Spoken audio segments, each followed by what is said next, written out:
توانائی دیتی ہے, پورا مضمون باندھا ہے. اعلیٰ حضرت کہتے ہیں بہروپیہ تھا, مداری, روپ بدل بدل کے دکھایا کرتا تھا, بادشاہوں سے انعام لیتا تھا. ایک دن اورنگزیب عالمگیر کے پاس آ گیا, کہنے لگا میں روپ بدلوں گا, اگر آپ پہچان نہ سکے تو میں انعام لوں گا. آپ نے فرمایا میں کوئی ایسے ویسا بادشاہ نہیں, کہا مجھے دھوکہ دینا مشکل ہے. کہا نہیں میں روپ بدلوں گا. حضرت اورنگزیب عالمگیر بڑے نیک بادشاہ گزرے, بڑے پرہیزگار. وہ بہروپیہ کہنے لگا میں روپ بدلوں گا, آپ نہیں پہچان سکیں گے. فرمایا چل جتنا تیرے اندر زور ہے لگا لے. حضرت نے اعلان کیا کہ میں نے فوجی بھرتی کر دے, 2 ماہ کے بعد ٹیسٹ ہوگا. وہ 2 مہینے دوڑتا رہا, رنگ روپ بناتا رہا, آیا ٹیسٹ دینے, 2-3 سپاہیوں کا امتحان لیا. اس کی باری آئی تو 10 روپے دیے, کہنے لگے تیرے آنے جانے کا کرایہ میں نے تجھے پہچان لیا ہے. کچھ دنوں کے بعد جانے لگے سفر پر, تو بھکاری آ گئے خیرات مانگنے. اس نے بھی سارے منہ پر سیاہی مال لی, کپڑے پھاڑ لیے, سر کے بال مڈا لیے, پگے تک کٹا لی, بدرنگ ہو کے آیا. کاسا آگے کیا تو حضرت نے 10 روپے ڈالے, کہنے لگے تیرے آنے جانے کا کرایہ میں نے پہچان لیا ہے. کچھ دن گزرے تو ٹیچر کی ضرورت تھی. اس نے مونچھیں بڑی کر لی, داڑھی نکلی لگا لی, سر پہ جنا کیپ پہن لی, ایک شیروانی لے لی اور ہاتھ میں چھڑی پکڑ کے آیا. کہنے لگا میں استاد ہوں, 2-4 بندوں کا امتحان لیا. اس کی باری آئی تو 5 روپے دیے, 10 روپے دیے, کا تیرا کرایہ میں نے پہچان لیا. 2 سال گزر گئے. وہ جب بھی آتا حضرت پہچان لیتے. ایک دن سفر پہ جا رہے تھے, بہت بڑا لشکر تھا, جہاد کرنے جا رہے تھے اورنگزیب عالمگیر. تو دیکھا ایک پہاڑی ہے, پہاڑی پہ لوگ جا بھی رہے ہیں آ بھی رہے. اورنگزیب عالمگیر پوچھنے لگے یہاں کیا ہے؟ کہنے لگے بابا جی بیٹھے ہیں دعا کرتے ہیں, اللہ کے نیک بندے ہیں. اورنگزیب کہنے لگے یار پرانے لوگ سارے ہی اللہ والوں کو مانتے, یہ بھی مصیبت آئی ہے جتنی نہیں آئی ہے, سارے لوگ ہی مانتے. کہنے لگے ذرا میں دعا نہ کراؤں, بچے کام جا رہا ہوں. اورنگزیب بادشاہ تھے, بادشاہ لوگ نازک مزاج ہوتے ہیں. گھوڑے سے اترے, بڑی مشکل سے پہاڑی پہ چڑھے, اوپر گئے تو لائن لگی ہے. بابا جی غار میں بیٹھے, کہنے لگے میں نے ملنا, میں اورنگزیب ہوں. انہوں نے کہا ہمارا بابا اس طرح کا پیر نہیں کہ امیر آئے تو رنگ اور ہو, غریب آئے تو اور ہو. یہاں اگر ملنا ہے تو لائن میں لگ جاؤ, سب ایک جیسے. اب لائن میں کھڑے ہو گئے, 50 آدمی آگے تھے, کہتے ہیں 51واں نمبر تھا. تھک گیا دھوپ میں کھڑا کھڑا. جب میں پہنچا غار کے دہانے تو میں نے بابا جی کے چہرے پہ نظر ڈالی تو بڑا نورانی چہرہ, بڑی خوبصورت لب و لہجہ. میں نے کہا میرے جیسا آدمی بھی پگڑی باندھ لے تو اچھا لگنے لگ جاتا ہے, بڑا خوبصورت انداز. کہتے ہیں میں ان کے پاس اتحیات کی حالت میں بیٹھ گیا. میں نے کہا حضور میں جا رہا ہوں جہاد کرنے, دعا کرنا. بزرگوں نے ہاتھ اٹھائے, اللہ اس کی مدد فرما, دین کو غلبہ عطا فرما, اسے دین کا سچا پکا سپاہی بنا. پھر تھپکی دی, 2-4 نصیحتیں نکال ڈالی. دیکھنا ظلم نہ کرنا, زیادتی نہ کرنا, جب تم جیت کر نہ کرنا, غرور نہ کرنا, نصیحتیں بھی کر دی. کہتے ہیں اب جب میں اٹھا تو 2-4 دینار بطور نذرانہ مسلح کے نیچے رکھے, اور الٹے قدم جب میں غار سے اترا انہوں نے رومال جھاڑا اور اٹھ کے کھڑے ہو گئے. کہنے لگے آج نہیں تو نے پہچانا, آج نہیں تو نے پہچانا, میرا انعام بنتا ہے, آج نہیں پہچانا, لا پیسے. اورنگزیب کہنے لگا یار تو نے حد کر دی, کہاں چڑھا کہاں کھڑا رہا, دھوپ میں تھک گیا, کمال کر دی بھائی تو نے. پتا تو کیا لے گا, اب تو جلدی بتا, وہ کتنے لوگ پیچھے دھوپ میں کھڑے ہیں, لشکر سارا کھڑا ہے, کیا لے گا؟ اس نے کہا سب سے قیمتی ہیرے وہ ہے جو تیرے سر کے تاج میں لگے ہوئے, مجھے تیرا تاج چاہیے. او بھائیو سننا اور یاد رکھنا, میرے اعلیٰ حضرت کہتے ہیں بادشاہ نے سر کے اوپر سے تاج اتارا, بہروپیے کے قدموں میں رکھا اور کہنے لگے یہ لے, اور یہ تو تیرا مانگنے پر میں نے دیا ہے نا, میں واپس آتا ہوں تو آنا میں اپنی مرضی سے بھی تجھے دوں گا. تو نے اورنگزیب جیسے بندے کو دھوکہ دیا, آنا میں اس وقت بھی دوں گا. وہ دیکھ بس بات ختم ہو گئی, حق ہو گئی.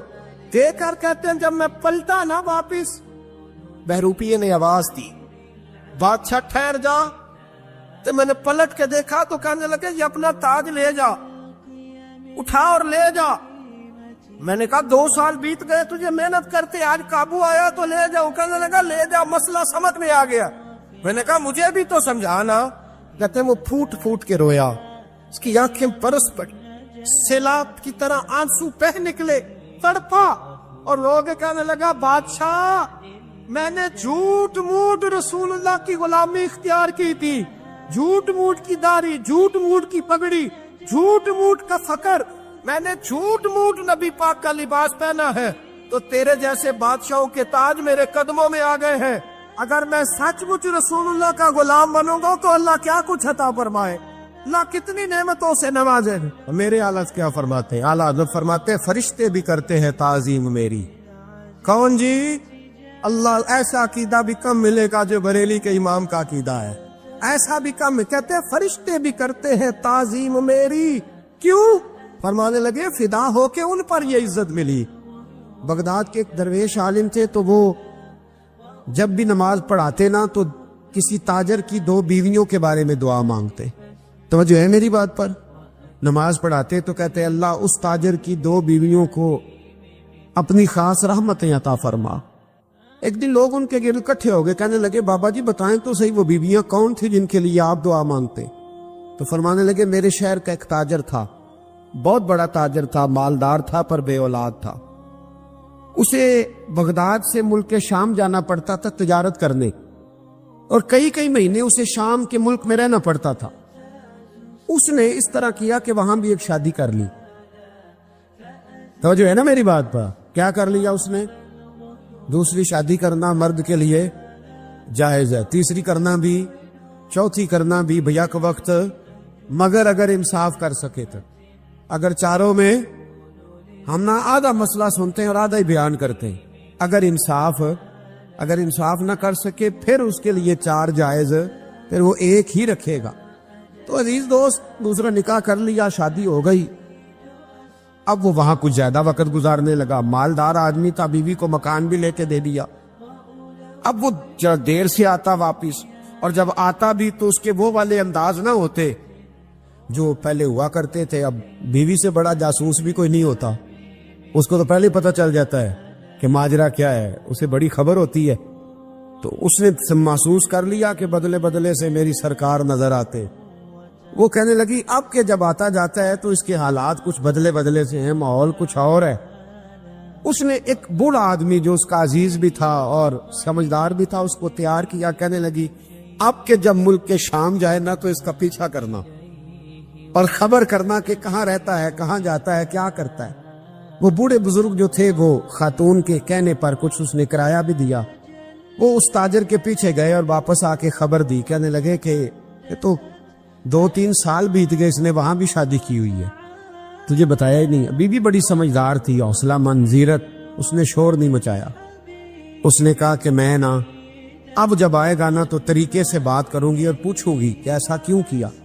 اور یہ بھی اس نے آ کے بتایا کہ اگر تیرے ساتھ نکاح کے بعد اسے اولاد نہیں ملی تو اولاد وہاں بھی کوئی نہیں، کہ مکمل تفصیلات۔ اب جب اس دفعہ خامند آیا تو آتے ہی وہ بیمار ہو گیا، کمزور ہونے لگا۔ اب خاتون نے مناسب نہیں سمجھا کہ آتے ہی دڑام سے میں اس کے سر پر یہ پھوڑ دوں کہ تو نے نکاح کیا ہوا ہے اور مجھے بتایا نہیں۔ وہ ذرا تسلی میں رہی، کچھ وہ بیمار تھا، حوصلہ رکھا، خدمت کرتی رہی۔ کچھ دن گزرے تو وہ تاجر انتقال کر گیا، فوت ہو گیا۔ اب راز کھل نہ سکا، عدت گزاری، اور جب سارا مال جمع کیا نا تو اشرفیوں کی بوریاں بھر گئی۔ سارا مال اس بی بی کا، 4 بوریوں میں اشرفیاں، 4۔ یہاں تو پیٹ کا دوزخ ہے، معاذ اللہ، بھرتا ہی نہیں۔ حل من مزید، حل من مزید۔ وہ جو کہتے تھے نا کہ بس باہر چلا جاؤں اور باہر میں کچھ تھوڑے سے پیسے کما کے 2-3 سال میں لوٹ آؤں گا، پھر یہاں آ کے کوئی کاروبار کروں گا، وہ گئے ہیں تو واپس نہیں آئے۔ وہ جو کہتے تھے نا بس میں نے اتنا سا کاروبار کرنا ہے کہ مکان بن جائے، انہوں نے 4 مکان بھی بنا لیے ہیں، لیکن بریک حل میں مزید کی دوڑ ہے۔ اب 4 بوریاں اس عورت نے چھپائے رکھی، کوئی بندہ نہیں جانتا بغداد میں کہ ملک کے شام میں تاجر کی دوسری بیوی بھی ہے۔ جب وہ فارغ ہوئی تو اس نے اس بوڑھے جاسوس کو پھر بلایا اور 2 بوریاں اونٹ پہ رکھی، خود بھی ساتھ بیٹھی اور ملک شام گئی۔ اللہ اکبر۔ وہ بزرگ کہتے ہیں میں ایسے نہیں دعا کرتا۔ اس کو جا کے کہنے لگی میں اکیلی وارث نہیں ہوں، آدھے کی وارث تو بھی ہے۔ میں اکیلی وارث نہیں، یہ تقسیم وراثت ہے، آدھی کی وارث تو بھی ہے، تو رکھ اپنے پیسے۔ مجھے پتا ہے اس نے نکاح کیا تھا پر مجھے بتایا نہیں تھا، تو رکھ اپنے پیسے، میں تجھے دے رہی ہوں، آدھے تیرے ہیں آدھے میرے ہیں۔ اس نے نظر اٹھائی تو رو پڑی، کہنے لگی نہیں اب یہ سارے تیرے ہی ہیں۔ اگر تو اللہ سے ڈرتی ہے تو میں بھی رب سے ڈرتی ہوں، اگر تو مصطفیٰ کریم کا کلمہ پڑھتی ہے تو میں بھی اسی نبی کی ماننے والی ہوں۔ کہا بات کیا ہے، میرا کیوں ہے سارا؟ تو وہ خاتون کہنے لگی وہ 2 سال 3 سال سے میرے ساتھ نکاح تھا اور اس نے بتایا تھا مجھے کہ میری بیوی بھی ہے، اور میں غریب تھی تو میرے والدین کو بھی بتایا تھا کہ میری دوسری شادی ہے۔ یہ مکان اس نے مجھے لے کے دیا تھا، میرے تمام اخراجات وہ پورے کرتا تھا، نان و نفقہ کا خیال رکھتا تھا، لیکن اب کہ جب وہ آیا تو وہ بیمار تھا۔ اس نے مجھے بتایا کہ مجھے طبیب نے بتایا ہے کہ میں شدید بیمار ہوں، شاید بچ نہ سکوں۔ تو کہنے لگی وہ مجھے کئی لاکھ روپے بھی دے گیا اور جاتے دفعہ مجھے طلاق بھی دے گیا، فارغ کر گیا۔ کہنے لگا تو جہاں چاہے میرے بعد نکاح کر سکتی ہے، اور کہنے لگا میں چاہتا تھا پہلی بیوی کو بتا دوں، موقع نہیں بنا اور اس کا دل نہ ٹوٹے، بتا نہیں پایا، لہذا وہ مجھے ڈھیر سارے پیسے دے چکا ہے، سارا میرا حصہ مجھے پہلے سے دے چکا ہے۔ میری بہن اب یہ 4 بوریوں میں سے 2 میری نہیں بلکہ 4 کی 4 ہی تیری ہے، تو ہی اس کی حقدار ہے۔ تو بزرگ کہتے ہیں مجھے بتاؤ جن کے اندر اس قسم کے تقوی کی جھلک ہو ان کے لیے ہر نماز کے بعد دعا مانگنی چاہیے کہ نہیں مانگنی چاہیے؟ حضرت عمر کے زمانے میں ایک نوجوان تھا، نیک تھا، مسجد جایا کرتا تھا رات کو۔ تو مسجد جا رہا تھا تو رستے میں ایک عورت نے دعوت گناہ دی، ابن عساکر نے اس کو لکھا ہے۔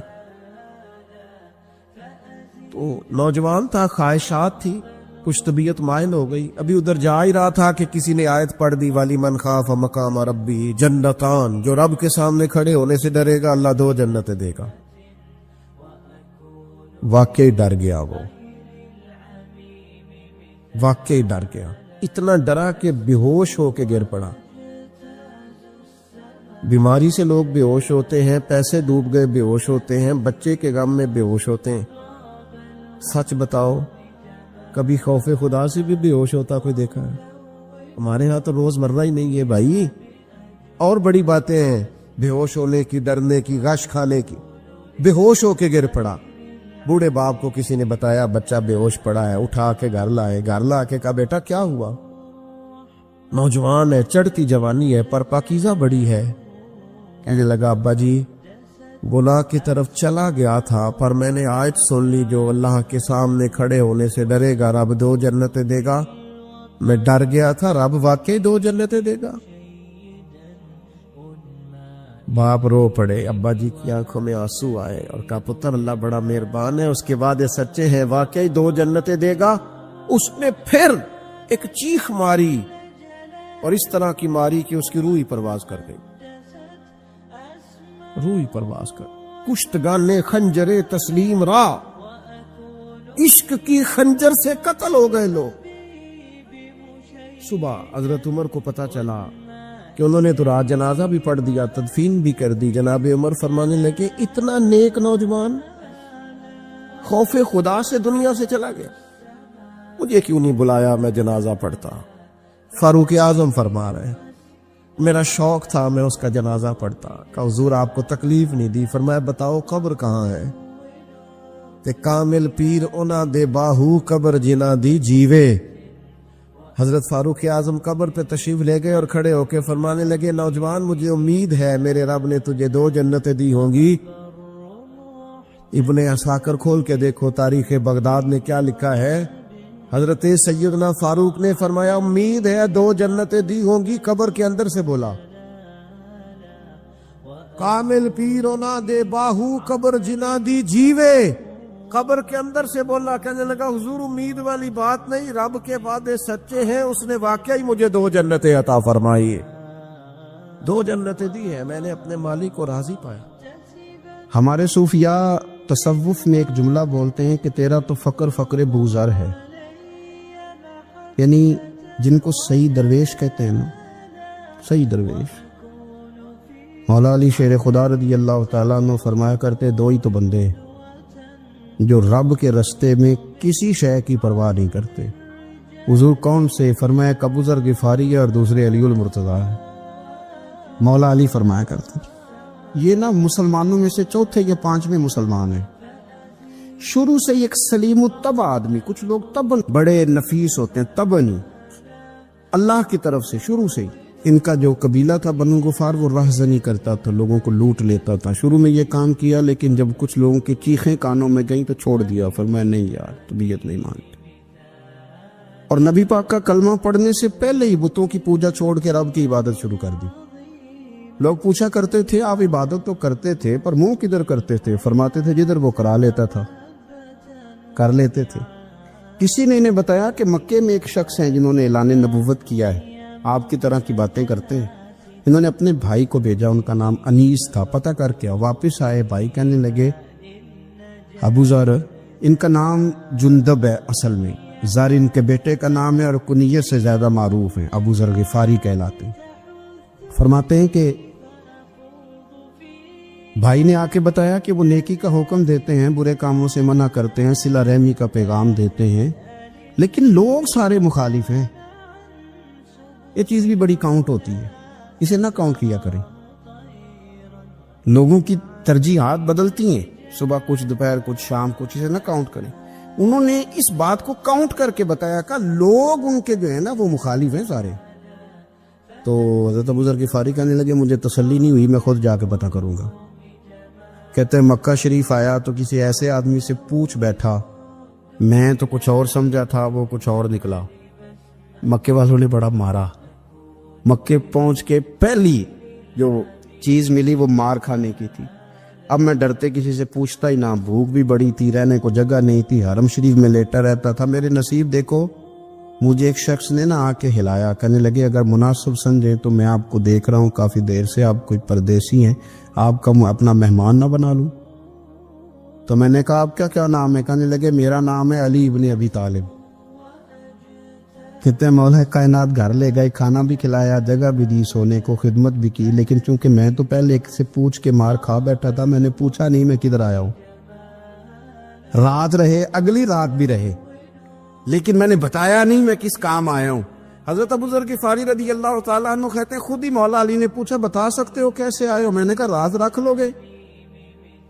فرمایا بڑا کشادہ سینہ دیا رب نے مجھے. تو بات تو کہنے لگے یار میں تو محمد مصطفیٰ کی زیارت کرنے آئے صلی اللہ تعالی علیہ وسلم.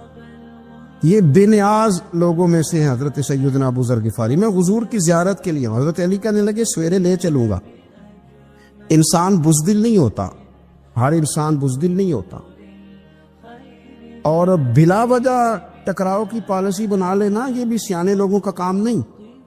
حکمت کے تقاضوں کے مطابق چلنا یہ بھی دلیر لوگوں کا ہی کام ہوتا ہے. حضرت مولا علی کہنے لگے صبح لے کے چلوں گا پر حالات ٹھیک نہیں.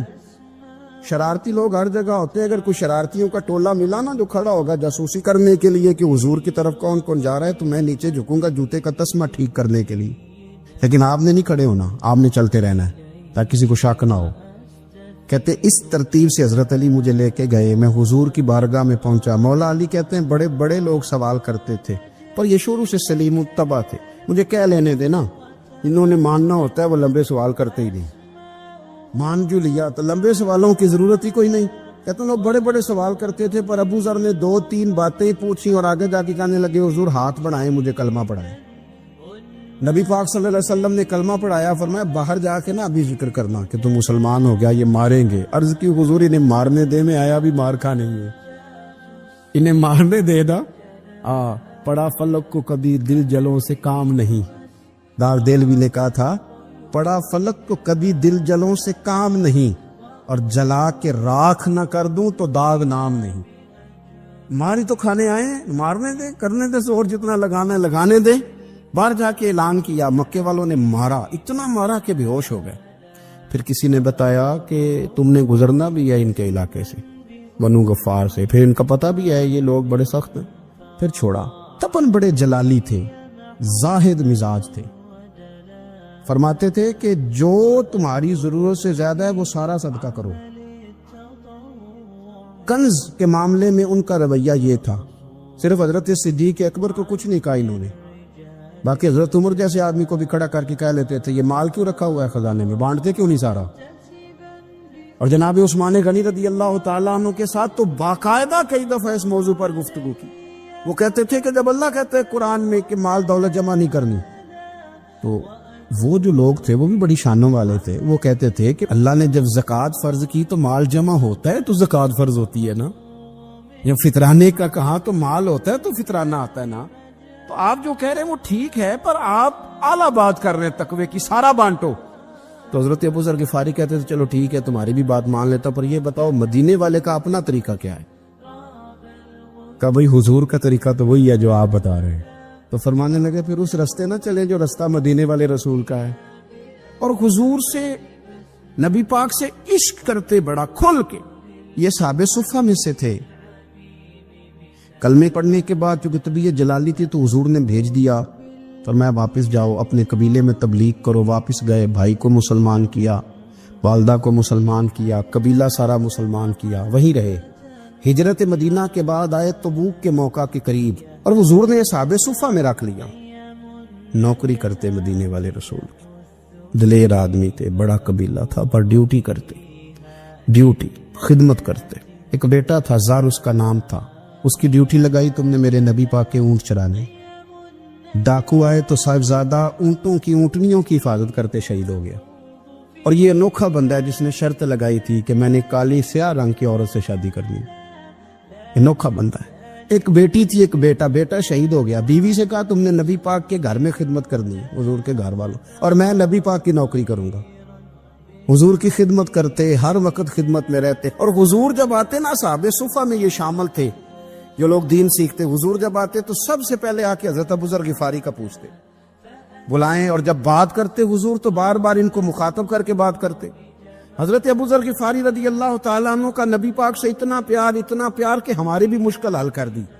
ابو داؤد شریف میں موجود ہے. ایک دن کہنے لگا یا رسول اللہ صلی اللہ علیہ وسلم، اگر کوئی بندہ کسی سے پیار بڑا ہی کرے پر اس جیسے عمل نہ کر سکے، کوشش کرے کر نہ. لوگ ہمیں کہتے ہیں نا کہ پیار بڑا، عمل بھی تو کرو نا. بھی کرنا چاہیے، پر انسان ہے نا، غلطی بھی تو ہو ہی جاتی ہے. اب ہم عمل نہیں کر سکتے تو تم ہمیں پیار بھی نہیں کرنے دو گے؟ مہربانی کرو، پیار تو کرنے دو نا. حضرت ابو ذر غفاری نے کہا، ابو داؤد شریف میں موجود ہے، یا رسول اللہ صلی اللہ تعالی علیہ وآلہ وسلم، حضور پیار بڑا کرے پر ان جیسے عمل نہ کرے تو حکم کیا ہے؟ تو حضور نے فرمایا پیار سچا کرے، اللہ قیامت کے دن جس سے محبت کرے گا نا اس کے ساتھ ہی دونوں کو اکٹھا فرما دے گا. تو حضرت ابو ذر نے فوراً کہا، حضور پھر مجھے آپ سے بھی بڑا پیار ہے، رب سے بھی بڑا پیار ہے. فرمایا فکر نہ کرنا، جنت میں اکٹھے ہی جائیں گے. اتنی محبت رسول پاک کی ذات کے ساتھ. حضور کی نوکری کرنا. ایک دن خدمت کرتے کرتے سو گئے. حضور مسجد میں آئے پتہ کرنے کہ ابو ذر آرام کر رہا ہے.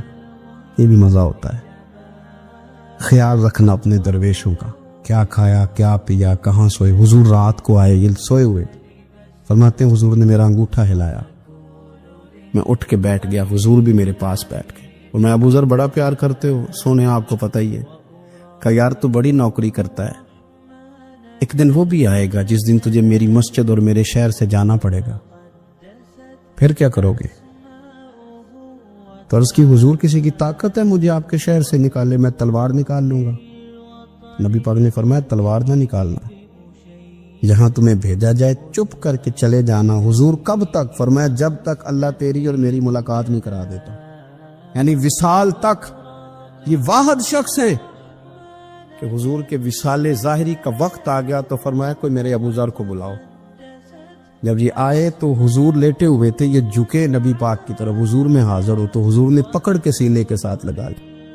میرے رسول پاک صلی اللہ علیہ وسلم کی خدمت میں ایک دفعہ عرض کرنے لگے حضور مجھے صوبے کا گورنر بنا دے. تو نبی پاک نے فرمایا ابو ذر میں عہدے پسند نہیں کرتا، تو تمہیں بھی میں کہتا ہوں عہدہ نہ لینا، تمہیں بھی کہتا ہوں عہدہ نہ لینا. فرمایا ابو ذر میں جو چیز اپنے لیے پسند کروں گا تمہیں بھی اسی کا مشورہ دوں گا. تم بندے اچھے ہو پر یہ کام تمہارے بس کا نہیں ہے. بڑے زاہد آدمی. میرے رسول کریم صلی اللہ تعالی علیہ وآلہ وسلم نے ان کے بارے میں فرمایا جس طرح نبیوں میں حضرت عیسیٰ علیہ السلام ہوئے. حضرت عیسیٰ دیکھیں نا، انبیاء میں اللہ تعالیٰ نے ہر قسم کی عظمت نبیوں کو دی. جناب سلیمان علیہ السلام کا تو تخت بھی ہوا میں اڑتا تھا، جن تک تابع دار تھے. اور نبیوں میں حضرت عیسیٰ بھی ہیں جن کے پاس گھر بھی کوئی نہیں، شادی بھی کوئی نہیں کی، اینٹ سرانے رکھ کے تکیہ بناتے. ایک ان کے پاس کنگھی تھی اور ایک پیالہ تھا. دیکھیں جو بندہ نیک ہو نا وہ بھی نیک ہیں, اللہ کے نبی ہیں. آپ اپنا تقوی مسلط نہیں کریں گے, جو وہ کر رہے ہیں وہ بھی مخلص ہو کے کر رہے ہیں.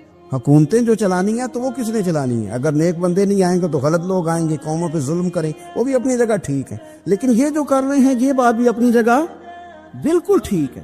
ہم پتہ کیا کرتے ہیں, ہم چیزوں کو مسلط کرتے ہیں, ایک دوسرے پر مسلط نہیں کرے چیزوں کو. آپ جو کر سکتے ہیں, جو رستہ آپ کو صحیح لگتا ہے اختیار کر لیں. یہی تو ہمارے دین کا حسن ہے کہ سارے رستے واضح کر کے ہمیں دکھاتا ہے. حضرت عیسیٰ علیہ السلام نے ایک دن دیکھا کہ ایک بندہ نا انگلیوں کے ساتھ اپنے بال سیدھے کر رہا ہے, تو آپ نے فرمایا یار کنگھی کے بغیر بھی کام چل سکتا ہے. کنگھی بھی خیرات کر دی. دیکھا ایک بندہ ہاتھ کا تکیہ بنا کے لیٹا ہے, تو فرمایا اینٹ بھی دے دو کسی کے کام آ جائے. ایک دن دیکھا کہ ایک بندہ نا یوں چلو میں پانی پی رہا ہے, فرمایا پیالہ بھی رہنے دو, اس کے بغیر بھی کام چل ہی جاتا ہے. جناب عیسیٰ کا یہ زہد تھا. میرے نبی پاک علیہ السلام نے فرمایا جس نے جناب عیسیٰ کا زہد دیکھنا ہو وہ میرے ابو ذر غفاری کو دیکھے. ان کو دیکھے, یہ دنیا میں جناب عیسیٰ کے زہد کے مطابق چلتے پھرتے ہیں. ساری زندگی دولت کو, مال کو پسند نہیں کیا. جہاں رہتے تھے ایک گورنر صاحب نے 300 دینار تحفے میں بھیجے. تو ایک ہوتا ہے نا بندہ کہتا نہیں نہیں ضرورت نہیں. اور حضور سید عالم صلی اللہ علیہ وسلم نے حضرت عمر سے فرمایا تھا جو خود بخود آ جائے وہ قبول کر لو اللہ کی طرف سے. لیکن ان کا رنگ فقیری والا تھا اور تھوڑا انوکھا تھا. 300 دینار آئے تو فرمانے لگے اسے جا کے کہو تمہیں کوئی اور بندہ نہیں ملا دھوکہ دینے کے لیے, میرے گھر ہی مال بھیج دیا ہے. فرمانے لگے میرے پاس گدھا ہے سواری کرنے کے لیے, میرے پاس بکریاں ہیں دودھ پینے کے لیے, میرے پاس ایک چادر اضافی ہے سامان میں سے. میں تو ڈرتا ہوں کہ رب کہیں اس چادر کے بارے میں سوال نہ پوچھ لے, اور تم ہو کہ میرے پاس یہ لے کے آئے ہو. حضرت عثمان غنی کے پاس جا کے کہا کرتے کتنا لوگوں کے پاس پیسہ آ گیا ہے, ہر بندے کے گھر میں مال ہے, یہ کیا ہو رہا ہے, لوگوں سے کہیں خرچ کریں غریبوں پہ. عثمان غنی فرمانے لگے تمہیں تو خوش ہونا چاہیے کہ میرے دور میں لوگ خوشحال ہو گئے. آپ فرمانے لگے نہیں, وہ والا رنگ زیادہ بہتر ہے جو مدینے والے نے اختیار فرمایا, کیونکہ کچا رنگ للاری والا چڑھدا تے لیندا رہندا عشق تیرے دا رنگ محمد, جدوں چڑھ جائے پھر نہیں لیندا. آپ کی طبیعت کے اندر دولت سے بیزاری. حضرت ابو درداء, حضرت ابو موسیٰ اشعری, حضرت ابو ہریرہ رضی اللہ تعالی عنہ, یہ سمجھ لیں ان کے کلاس فیلو تھے, ان کے ساتھ پڑھا تھا انہوں نے. حضرت ابو ذر غفاری ان پر بھی جلال کرتے. آپ یقین کریں کہ طبیعت نا ایسے کیف میں آ گئی ان کو پڑھ کے. ان کو پڑھا جب کچھ دنوں سے تو کچھ انوکھا, یہ انوکھی وجہ ہے, سارے زمانے سے نرالے ہیں. یہ بندے کون سی بستی کے یار اب رہنے والے ہیں, یہ کس طرح کے لوگ ہیں, کیا سوچ ہے. حضرت ابو درداء رضی اللہ تعالیٰ عنہ کے گھر کے قریب سے گزرے تو حضرت ابو درداء مکان بنا رہے تھے. کیا جملہ کہا, تڑپ گئی روح. فرمانے لگے ابو درداء تجھ سے مجھے یہ امید نہیں تھی یار. فرمایا کیا ہوا؟ فرمانے لگے اب تیرا مکان بنانے کے لیے بھی اللہ کے بندوں کی پشتوں پر اینٹیں رکھی جائیں گی. تیرا مکان بنانے کے لیے رب کے بندوں کی پشتوں پر اینٹیں تیرے لیے. حضرت ابو درداء نے گردن جھکا لی. فرمایا یار جہاں تو ہے نا تو بالکل ہی ٹھیک کہتا ہے. کیوں؟ میرے نبی پاک صلی اللہ علیہ وسلم نے فرمایا اس زمین کے اوپر اور آسمان کے نیچے ابو ذر غفاری سے سچا بندہ کوئی نہیں, ان سے زیادہ سچا کوئی نہیں. فرمایا تو ٹھیک کہتا ہے یار, صحیح کہتا ہے. حضرت ابو موسیٰ اشعری رضی اللہ تعالیٰ عنہ کو گورنر بنا دیا گیا عراق کا. اب حضرت ابو موسیٰ اشعری صحابہ میں ایک بڑے جلیل القدر صحابی ہے, اور ان کی عظمتیں, رفعتیں, بلندیاں کیا کہنا, بڑی گہری دوستی تھی. لیکن جب وہ گورنر بن گئے نا تو آپ نے فرمایا بس بھئی اب تو نے عہدہ لے لیا ہے, یہ بندے کو ٹھیک نہیں رہنے دیتی تھی, اب تو عہدے میں چلا گیا. بڑی مدت کے بعد ملاقات ہوئی حضرت ابو موسیٰ اشعری کے ساتھ. وہ دوڑ کے آئے حضرت ابو ذر غفاری کے گلے ملنے, میرا بھائی میرا بھائی. فرمایا پیچھے ہٹ جا, میں نہیں تیرا بھائی, تو گورنر ہے, میں غریب آدمی ہوں, اپنا کام کر. پھر دوڑ کے آئے. فرمایا ابو ذر تو میرا بھائی ہے یار, اکٹھے پڑھتے تھے حضور. فرمایا نہیں جا, تو نہیں میرا بھائی. پھر آئے. جانتے تھے نا یہ سچا بندہ ہے, یہ سچا بندہ ہے, یہ تقریروں والا نہیں, صرف وعظوں والا نہیں, اس کے اندر بھی بڑی سچائی ہے. قریب آئے، آ کے کہا یار تو میرا بھائی ہے، میرے سینے لاگ، فرمانے لگے تو تیسری بار آیا ہے، مومن ہے، میں منہ نہیں موڑ سکتا، پر پہلے مجھے بتا گورنر بننے کے بعد تو نے مکان کتنے بنائے، باغ کتنے لگائے، چکیاں کتنی لگائی، کتنے تو نے چیزیں بنائی ہیں، پہلے بتا۔ حضرت ابو موسیٰ اشعری نے ان کا ہاتھ پکڑا، رونے لگے، کہنے لگے جس محبوب سے تو نے تربیت لی ہے میں بھی انہی کا نوکر ہوں، جن کپڑوں میں میں عراق گیا تھا میرے آج بھی وہی ہیں یار، کیا بات کرتا ہے تو میرے وہی ہیں، مجھے بتا اگر یہ عہدے خدمت کے ہم نہیں لیں گے تو پھر کیا ظالموں کو دیں گے، غیروں کو دیں گے، نہ کر کچھ نہیں بنایا۔ حضرت سیدنا ابو موسیٰ اشعری رضی اللہ تعالیٰ نے روئے، اور جب کہا نا کوئی شے نہیں میرے پاس تو فرمایا اچھا چل آ جا، پھر سینے لگ جا، تو واقعی میرا بھائی ہے۔ پھر حضرت ابو ذر غفاری نے محبت فرمائی، وہ درویشی، وہ فقیری، وہ سادگی، وہ نورانیت، وہ دل کے ساتھ اندر۔ ہمارے تو بہت سارے لوگ ہیں جو کہتے ہو کہاں لے جانا ہے مال، کیا ضرورت ہے مال کی، ہر وقت مال کی مخالفت کرتے، لیکن دل ان کا کہتا ہے کہ آئے صحیح، کسی طریقے سے پہنچے صحیح۔ حضور نے فرمایا بعض لوگوں کی زبانیں شہد سے زیادہ میٹھی، دل بھیڑیے سے زیادہ خطرناک، اوپر سے کہہ کچھ رہے ہیں اندر حالات کچھ اور ہیں۔ چینی لے جاؤ، اور 5 آنے کا بڑا کچھ آیا کرتا تھا اس زمانے میں، اکٹھی چینی اور پتی لے جاؤ اور گھر میں چائے پیو، کہتے اتنی دیر ہوئی تو عشاء کی اذان ہو گئی، اور جب مؤذن نے اذان پڑھی اور میں نے 5 آنے بڑھائے تو بابے نے لپیٹ کے مجھے دیے، کہنے لگے میں تو تجھے اچھا آدمی سمجھا تھا، تو نے مجھے کیا سمجھ لیا ہے، میں نے اچھا سمجھ کے دکھڑا سنایا اور تو مجھے کیا سمجھ بیٹھا، یہ آرزو کرم اور میں آپ سے کروں، یہ بھیک اس کو دیجئے جس کا خدا نہ ہو، یہ بھیک اس کو دیجئے جس کا خدا نہ ہو، کہا جا رکھ اپنے پیسے۔ اور کہتے ہیں پھر میں نے اس بابے کو دیکھا، اس نے جوتے اتارے اور ٹھنڈی گھاس پہ اس نے اللہ اکبر کہہ کے نماز کی نیت باندھی، اور کہتے ہیں جب وہ سجدے میں گیا تو میں محو حیرت تھا، اور جب بابا اتحیات پہ بیٹھا تو میں رو رہا تھا۔ میرا دوست کہنے لگا کیا ہوا، میں نے کہا آج مجھے سمجھ میں آیا ہے ایاک نعبد و ایاک نستعین، آج بات سمجھ میں آئی ہے، آج سمجھ میں ایاک نعبد و ایاک، یہ آج مسئلہ سمجھ میں آیا ہے۔ کہتے ہیں اس بزرگ نے سلام پھیرا اور کہنے لگا تو ابھی گیا نہیں؟ میں نے کہا بابا میں تیرے جلوے دیکھ رہا ہوں، میرا تحفہ قبول کیوں نہیں کیا؟ تو کہتے ہیں بابا رو پڑا، کہنے لگا بیٹا اگر 5 آنے مانگ کے کھانے ہوتے تو میں رات کو سردیوں میں مزدوریاں نہ کرتا، اپنے پیسے گھر لے جا، میرا رب مجھے محنت کے ساتھ اتنا دیتا ہے کہ میں بیٹیاں بھی پال لیتا ہوں اور روٹی کھا کے سوتا ہوں، تو جب مجھے اللہ نے محتاج نہیں کیا تو میں محتاجی کیوں دکھاتا پھروں؟ کہتے ہیں میں ساری زندگی اس کو دعائیں دیتا رہا، خدارا خوددار بنو، خوددار بنو، خوددار بنو۔ حدیث پاک سنی حضرت ابو امامہ بن سہل بن حنیف رضی اللہ تعالیٰ عنہ حدیث کے راوی ہیں۔ اس حدیث کو امام نسائی رحمۃ اللہ تعالیٰ علیہ نے نقل کیا ہے۔ ارشاد فرماتے ہیں کہ اطراف مدینہ کے گاؤں میں سے ایک عورت بیمار ہو گئی، مدینہ کے ارد گرد گاؤں تھے، ان میں سے ایک عورت بیمار ہو گئی، بڑی مفلس تھی، غریب عورت تھی۔ نبی پاک صلی اللہ علیہ وسلم نے اکثر اس کے بارے میں دریافت کرتے کہ بتاؤ اس بوڑھی اماں کا کیا حال ہے۔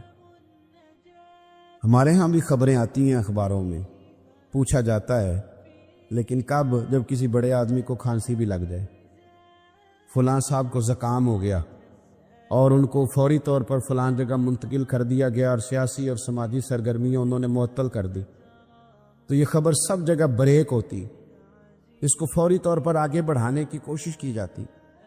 ایک غریب عورت ہے، مجبور ہے، اور مدینے کی نہیں، مدینے کے اطراف میں جو گاؤں ہیں ان گاؤں کے رہنے والی ہے، پر اس کے نصیب دیکھو، اس کا مقدر دیکھو، ہر جگہ مدینے والے محبوب کے تذکرے۔ وہ کتنی نصیبوں والی عورت ہے جس کے بارے میں حضور کئی دفعہ پوچھتے کہ اس بیمار کا حال بتاؤ۔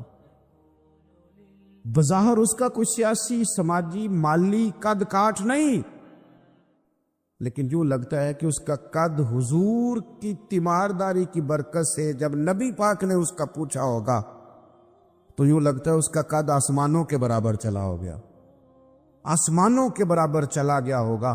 رسول کریم علیہ السلام بار بار پوچھتے، اور جب اس کے زیادہ بیمار ہونے کی خبر آئی تو حضور نے فرمایا اگر وصال ہو گیا تو مجھے خبر کرنا۔ صحابہ کرام فرماتے ہیں رات کو وصال ہوا، رات کے وقت ہی غسل کفن کر کے اسے مدینہ شریف لایا گیا، لیکن جب معلومات کی گئی تو حضور بظاہر آرام فرمائیں، حضور آرام کر رہے ہیں۔ صحابہ نے مناسب نہیں سمجھا کہ نبی پاک علیہ السلام کو تکلیف دی جائے، سرور کائنات صلی اللہ علیہ وسلم کو جگانا مناسب نہ سمجھا۔ لوگوں نے نماز جنازہ پڑھا، اس کو دفن کر دیا۔ حضور نے صبح پوچھا مجھے خبر کیوں نہیں دی؟ بڑے جنازے ہو کے گزر گئے، بڑے لوگ تھے جو چلے گئے، لیکن یہ کتنی نصیبوں والی ہے کہ حضور نے فرمایا مجھے بتایا کیوں نہیں؟ اب مجھے بتاؤ او یارو، ذرا غور کرنا، ساری دنیا گنبد خضرا پر، ساری دنیا حضور کی بارگاہ میں سلامی دینے، اور میرے نبی کریم صلی اللہ علیہ وسلم نے کیا فرمایا؟ فرمایا مجھے بتاتے نہیں اس کی قبر کہاں ہے؟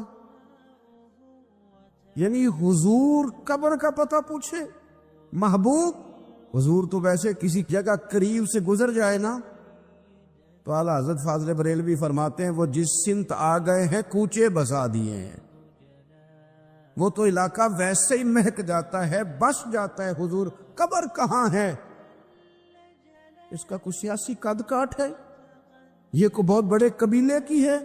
حضور نے فرمایا دیکھو غریبی کو اعزاز اس طرح دینا، غریبی کے ساتھ رویہ یہ میرا اسوہ حسنہ ہے، اس طرح غریبوں کے ساتھ سلوک کرنا، پھر غریب مایوس نہیں ہوں گے، پھر غریب خودکشیاں نہیں کریں گے، پھر غریب اپنے آپ کو معاشرے سے کٹا ہوا محسوس۔ کہاں ہے اس کی قبر؟ یا رسول اللہ اس قبرستان میں یہ قبر ہے، یہ میرے نبی پاک کا اعزاز ہے، یہ حضور کا اعزاز ہے۔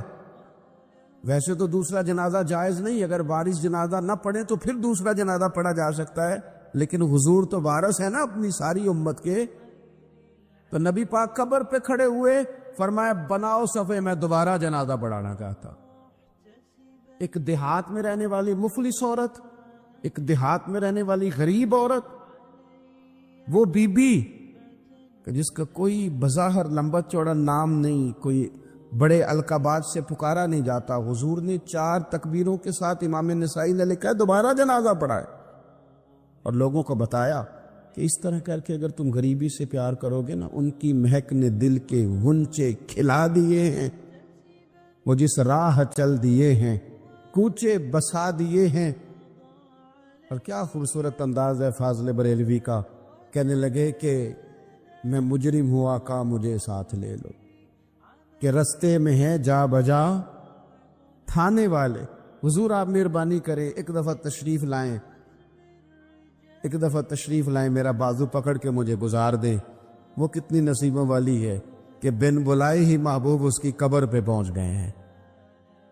آپ جب تھوڑا تھوڑا نا، زیادہ نہیں تو اپنے ملازمین کے ساتھ ہی، زیادہ نہیں تو جو آپ کے تحت لوگ ہیں ان کے ساتھ ہی ہمارا رویہ ٹھیک ہو جائے۔ ایک صحابی نے ایک دفعہ پوچھ لیا کہ یا رسول اللہ صلی اللہ علیہ وسلم میرا ملازم بڑی ہی غلطیاں کرتا ہے، میرا غلام بڑی غلطیاں کرتا ہے، تو کتنی کو دفعہ معاف کروں؟ کتنی کو غلطیاں ایک دن میں کو کر سکتا ہے؟ 2 دفعہ کر لے گا، 3 دفعہ بھول جائے گا۔ سوال پوچھا نا کہ یا رسول اللہ صلی اللہ علیہ وسلم میرا غلام بڑی غلطیاں کرتا ہے تو کتنی دفعہ معاف کروں؟ نبی پاک علیہ السلام نے فرمایا اگر تو نے گنتی کر کے گویا پوچھا ہے تو چلو تجھے اسی طرح ہی بتا دیتے ہیں۔ حضور کتنی دفعہ معاف کروں؟ فرمایا چل ایک دن میں 70 بار تو معاف کیا ہی کرنا۔ حالانکہ 70 غلطیوں کو دل میں نہیں کر سکتا، کر نہیں سکتا، اس میں شمار کر آخر کتنی کو دفعہ معاف کروں؟ نبی پاک صلی اللہ علیہ وسلم یہ فرمایا 70 دفعہ تو معاف کر ہی دیا کر۔ 70۔ حضرت ابو مسعود رضی اللہ تعالیٰ عنہ فرماتے مجھے کسی بات پہ غصہ تھا اور میں اپنے غلام کو مار رہا تھا، پیٹ رہا تھا، اور بار بار میں اس پر سختی کر رہا تھا۔ دور سے حضور نے دیکھا اور آوازیں دی، قریب جب حضور پہنچ گئے تو نبی پاک علیہ الصلوۃ والسلام نے ایک جملہ کہا، فرماتے ہیں پھر دوبارہ میں نے کبھی اپنے غلام پہ ہاتھ نہیں اٹھایا۔ اللہ کے رسول فرمانے لگے جتنا تجھے اس پر اختیار ہے نا، میرے رب کو اس سے کئی گنا بڑھ کے تیرے اوپر اختیار ہے۔ اگر آج اللہ تعالیٰ نے یہ تقسیم کر دی ہے کہ کسی کو تمہارا ملازم بنا دیا ہے، کسی کو تمہارے ماتحت کر دیا ہے، تو اس کا معنی یہ تو نہیں کہ تم اب اس سے پیار کرنا چھوڑ دو، اس پر شفقت کرنا چھوڑ دو۔ رسول کریم صلی اللہ تعالیٰ علیہ وآلہ وسلم نے ارشاد فرمایا کہ جتنا اختیار تمہیں اس پر ہے نا، اس سے کہیں بڑھ کر اللہ تعالیٰ کو تم پر اختیار ہے۔ مالدار لوگ توجہ کریں، میری بات پر غور کریں۔ اللہ نے مالداروں کو جو دیا ہے تو ان کی محنت کی وجہ سے نہیں دیا، محنت مزدور تم سے بڑھ کے کرتا ہے، اوور ٹائم لگاتا ہے، خدا نے نا اپنے فضل سے دیا ہے۔ میرے ایک بزرگ دوست ہیں، سادے آدمی ہیں، ان کی ایک بات میرے نا دل میں بیٹھ گئی۔ سادے لوگوں کی بات ہے، سادی سی، میں کوئی یہ نہیں آپ کو کہہ رہا کہ یہ کوئی قرآن و سنت کا معاملہ ہے، لیکن ہمارے جو سادے لوگ ہوتے ہیں نا دیہات کے، کئی دفعہ وہ سبق بڑا عمدہ پڑھاتے ہیں، تو کسی شخص کے ساتھ ان کا کوئی تھوڑا بہت اس کے ساتھ مدد کا رشتہ تھا، اس سے کچھ پیار کرتے تھے، تو کسی وجہ سے ناراضگی ہو گئی، تو کسی نے ان سے کہا کہ اب چھوڑ دیں، آپ کا اس نے اتنا دل دکھایا، تو کہنے لگے نہیں میں چھوڑوں گا نہیں، میں دیتا رہوں گا۔ کیوں؟ کہنے لگے اس لیے کہ میرے دل میں بات بیٹھ گئی ہے کہ پتہ نہیں اللہ کدے نصیبہ نہ دیندا ہے، تو یہاں سے کوئی کھا جائے، کسی کی مدد ہو جائے۔ آپ کے ہاں اگر ماتحت کچھ لوگ ہیں، آپ کو کسی کی مدد کرنی پڑتی، تو اگر آپ کا یہ ذہن بن گیا نا کہ میں صاحب ہوں اور میں انہیں دیتا ہوں اور میری وجہ سے کام چلتا ہے اور میری تنخواہ سے چولہا جلتا ہے، تو آپ نے بڑی چھوٹی سوچ پیدا کر لی ہے، اب کمزور ہو گئے۔ اگر آپ نے یہ سوچ لیا نا کہ میں کسی کو اپنے آفس سے اپنی مل سے نکال دوں گا تو شاید اسے کہیں اور نوکری نہیں ملے گی، تو آپ چھوٹے آدمی، آپ نے کمزور سوچ رکھی۔ حدیث پاک سنیں گے تو دل ٹھنڈا ہوگا۔ اسے بھی امام بخاری نے لکھا ہے، حضرت مصعب بن سعد رضی اللہ تعالیٰ عنہ روایت کرتے ہیں کہ ایک مرتبہ نا حضرت سعد بن ابی وقاص رضی اللہ تعالیٰ عنہ کے دل میں خیال آیا، مالدار آدمی تھے نا حضرت سعد بن ابی وقاص اور بڑے جرنیل تھے، تو دل میں خیال آیا کہ دیکھو نا اللہ تعالیٰ نے ہمیں غریبوں پر فضیلت دے دی ہے مال اور دولت کی وجہ سے۔ خیال آنا ہوتا ہے نا، تو دیکھو جی مطلب میرے پاس پیسے ہیں، مجھے اللہ نے دیا ہوا ہے، خیال آ گیا۔ حضرت مصعب بن سعد رضی اللہ تعالیٰ عنہ فرماتے ہیں ان کے دل میں خیال آیا، دل میں خیال آیا کہ دیکھو اللہ نے پھر ہمیں فضیلت والا بنایا ہے، تو اسی لیے اللہ نے ہمیں پیسے دیے نا، اللہ نے ہمیں کچھ بنایا ہے تو پھر ہی اللہ نے دولت زیادہ دی ہے نا۔ تو فرماتے ہیں نبی کریم صلی اللہ تعالی علیہ وسلم نے ان سے فرمایا یاد رکھو تمہیں نا تمہارے کمزور اور غریب لوگوں کے وسیلے کی وجہ سے روزی دی جاتی ہے، تمہیں امیروں تمہیں جو نوازا جاتا ہے نا، تو یہ غریبوں کے صدقے، ضعیفوں کے صدقے، کمزوروں کے صدقے، یہ ان غریبوں کے صدقے تمہیں نوازا جاتا ہے اور پھر تمہارے ذمے لگایا جاتا ہے کہ تم نے زکوٰۃ دینی ہے، تم نے صدقات دینے ہیں، تم نے ان پر خرچ کرنا ہے، تمہیں ان کے صدقے مل رہا ہے، ان کے صدقے۔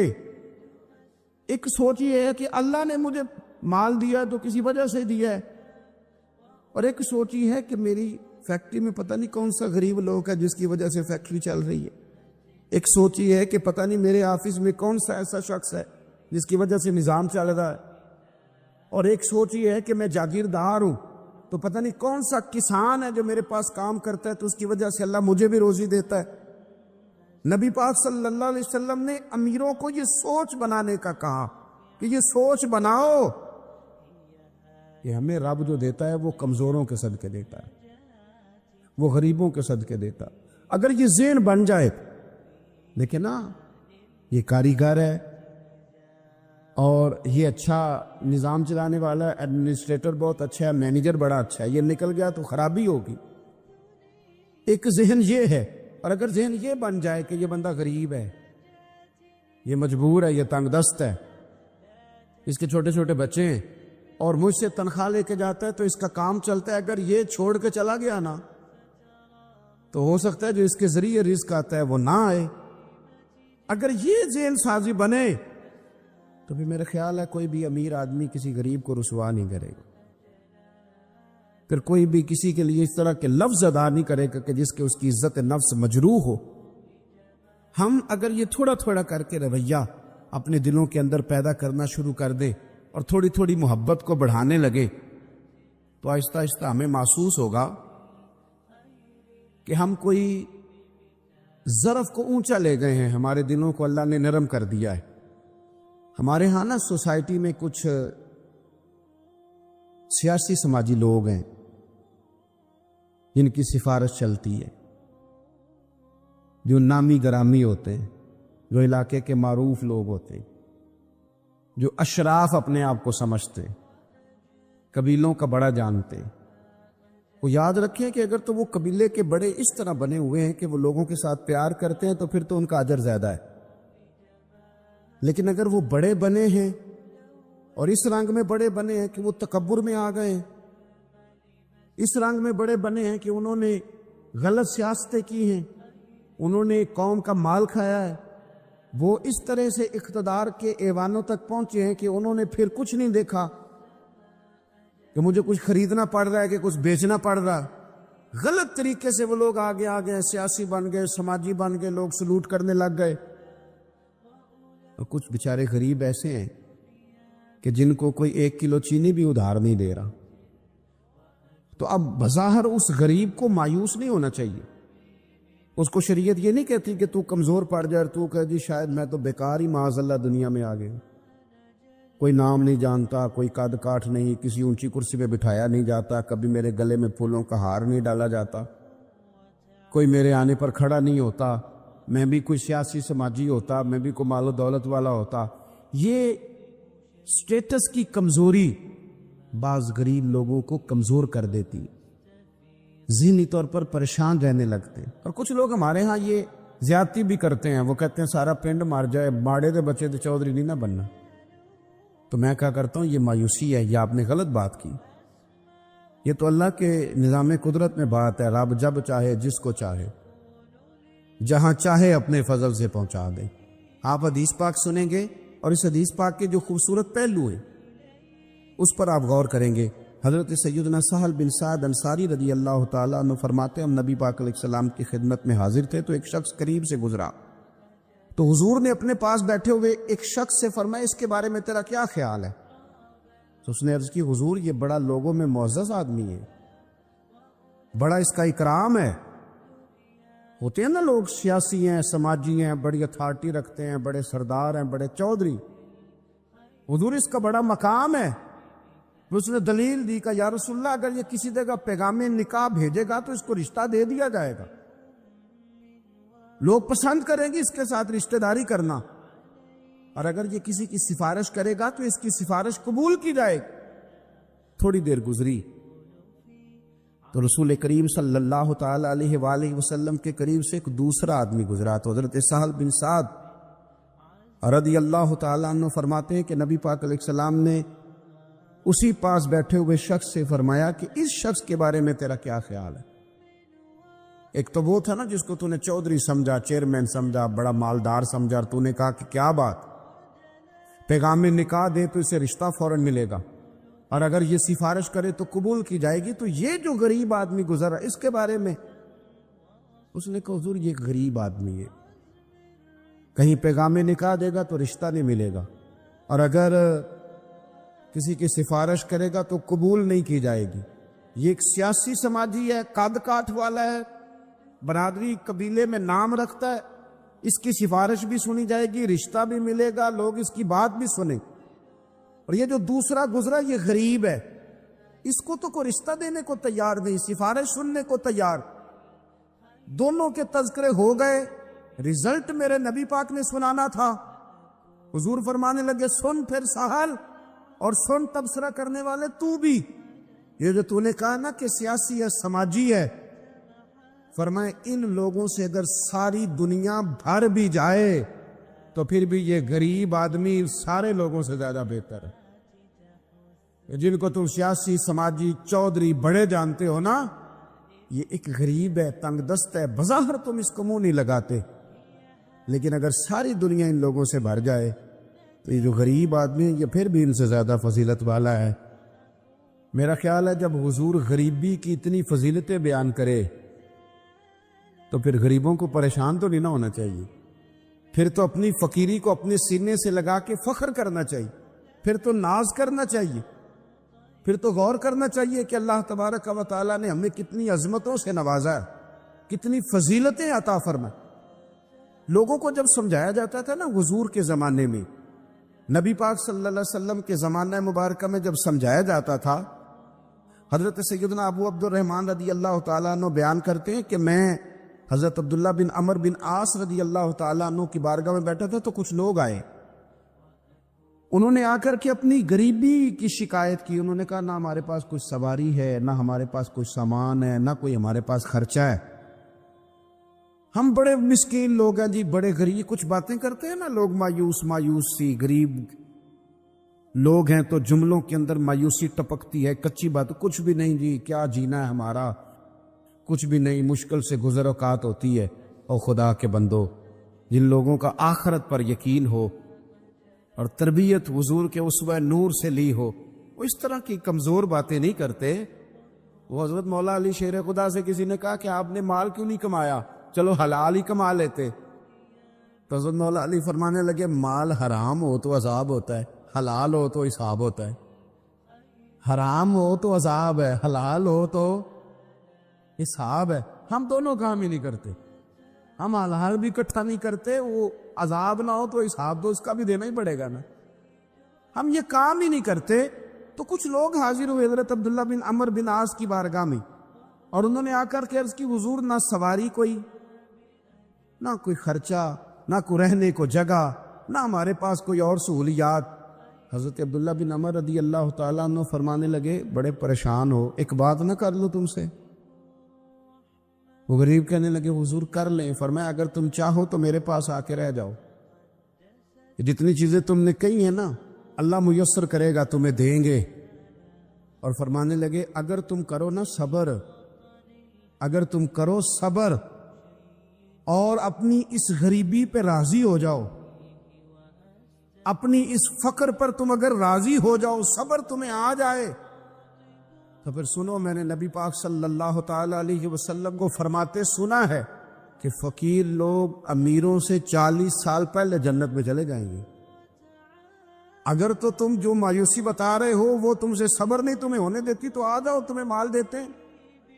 اور اگر تمہیں صبر آ جائے اور تم فقیری میں جینا سیکھ جاؤ، اس غریبی اور سادگی کو تم سینے سے لگاؤ اور مایوسی چھوڑ دو، تو پھر نا میں نے حضور سے خود سنا ہے کہ غریب لوگ امیروں سے 40 سال پہلے جنت میں جائیں گے. اب تم بتاؤ کہ اگر آپ کو ہماری ویڈیو پسند آئی ہے تو ہمارے چینل کو سبسکرائب کریں، ہماری ویڈیو کو لائک کریں اور کمنٹ کرنا نہ بھولیں، اور بیل آئیکن لازمی دبائیں تاکہ ہماری نیکسٹ ویڈیو آپ تک پہنچ سکے.